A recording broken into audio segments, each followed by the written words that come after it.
मित्रांनो आपल्याला नाही का मित्रांनी बुकिंग दिली आणि ते मित्र आहे ना Instagram वरतून आपले व्हिडिओ पाहून आपल्याला बुकिंग दिलेली आणि म्हणे कस्टमरला ड्रॉप करता का शिर्डीला. म्हटलं काहीच अडचण नाही. मग काय निघला तुमचा भाऊ. कस्टमरला आहे ना चहाची तलप लागली. मग काय कस्टमरला आहे ना शिर्डी एअरपोर्टच्या अगोदरच थांबवलं एक ठिकाणी. म्हटलं इथं तुम्ही चहा घ्या. इथून आहे ना शिर्डी एअरपोर्ट फक्त 2-2.5 किलोमीटर राहिले मित्रांनो. आता जवळ आहे, आता टेन्शन नाही. पण इथून काहीतरी जुगाड लागल्याशिवाय आपल्याला जाता येणार नाही मित्रांनो, कारण की ड्रॉपला आलेलो मी. तसं माझ्या 2-3 मित्रांना मी फोन लावून दिलेले. म्हटलं इकडून काहीतरी लोकेशन लावा म्हटलं शिर्डीवरून, नाही तर शिर्डी एअरपोर्ट वरून नाशिकसाठी. हेच ते बघू शकता तुम्ही मित्रांनो, शिर्डी एअरपोर्ट एकदम टाकाटक. इथं आहे ना पावती वगैरे अजिबात फाडीत नाही बरं का. 5 मिनिटाच्या आत तुम्ही आले ना पावती लागत नाही तुम्हाला, काही नाही. आपल्या नाशिक एअरपोर्टला आहे ना नुसतं ड्रॉप करायचं पिकअप करायचं तरी पैसे लागतात मित्रांनो. फायनली कस्टमरला आपण ड्रॉप केलेला आहे. म्हटलं कस्टमरला आपण देऊ बॅग काढून. मग काय कस्टमरची बी दिली बॅग काढून. कस्टमरला म्हटलं ही घ्या तुमची बॅग, टेन्शन घेऊ नका. आणि बॅग काढल्याच्या नंतर म्हटलं पैशाचं काय, पैसे द्या ना मारून. कस्टमर म्हणले भैया दे दूंगा मी, टेन्शन मतलो. मस्त ऑनलाईन कस्टमरने दिले पैसे मारून. आणि कस्टमरला काय झालं काय माहिती, बॅग डायरेक्ट उचलून निघून राहिले यार.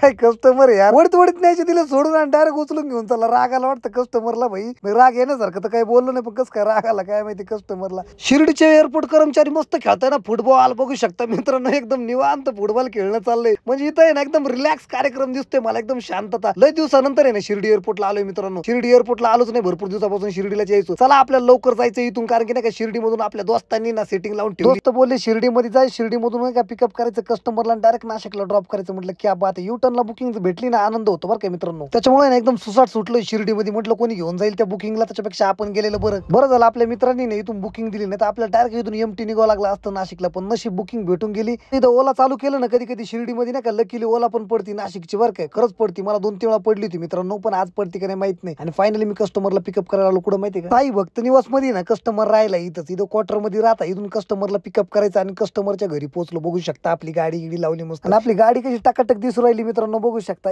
एकदम गाडी खतरनाक दिसते. कस्टमर पाहून ना डायरेक्ट खुश होऊन जातं. हे समोरचं आहे ना कस्टमरचं क्वार्टर आहे आणि कस्टमरचे आहे ना आता बॅगी ठेवल्या आपण गाडीमध्ये. कस्टमरचे आहे ना 2 बॅगी ठेवल्या मागच्या साईडला आणि बाकीच्या उरलेल्या बॅगी ना पुढे, कारण की एकच लेडीजला घेऊन जायचं नाशिक. यांना म्हटलं सगळ्या बॅगी मागे ठेवा, तर नाही म्हणे ते महत्वाचे सामान घे म्हणे त्याच्यात, म्हणे ते पुढेच ठेव, कारण की जास्त जण गाडीत नसल्यामुळे ना. म्हटलं ठेवा काही टेन्शन ना घेऊ, पुढे ठेवले तरी चालेल. आपल्या गाडीमध्ये ना एकदम सायलेंट सॉंग लावून दिले मस्त टाकाटक मध्ये. म्हटलं कस्टमर खुश व्हायला पाहिजे, बाकी काय. आता कस्टमरची वाट पाहतोय. आपल्या गाडीवरती गिराम नाव आणि श्रीरामाचा लोगो आहे ना भावांनो, पूर्ण नाशिक मध्ये खूप फेमस. आणि एक दिवस असा येईल ना पूर्ण महाराष्ट्रामध्ये फेमस राहील. कस्टमरने गाडीमध्ये तर बॅग ठेवल्या, पण येता कधी काय माहितच नाही. किती वेळचं थांबले, मस्त गाणे लावून परत गाणे संपले, परत दुसरे गाणे लावायचं वेळ आली मित्रांनो. आणि फायनली कस्टमर आले. आता इथून निघायचं आपल्याला डायरेक्ट नाशिकच्या दिशेने निघलो. डायरेक्ट अंधार पडला बघू शकता. फायनली तुमचा भाऊ पोहोचलाय नाशिक मध्ये. सिटी सेंटर मॉलच्या समोर द टेटस नावाची बिल्डिंग आहे मित्रांनो, 22 मजली. तिथं कस्टमरचं घर आहे. आता इथं ड्रॉप करतो, आता निघतो घरच्या दिशेने. भेटू आता नेक्स्ट ब्लॉग मध्ये. तोपर्यंत लाईक करा, फॉलो करा. धन्यवाद पब्लिक.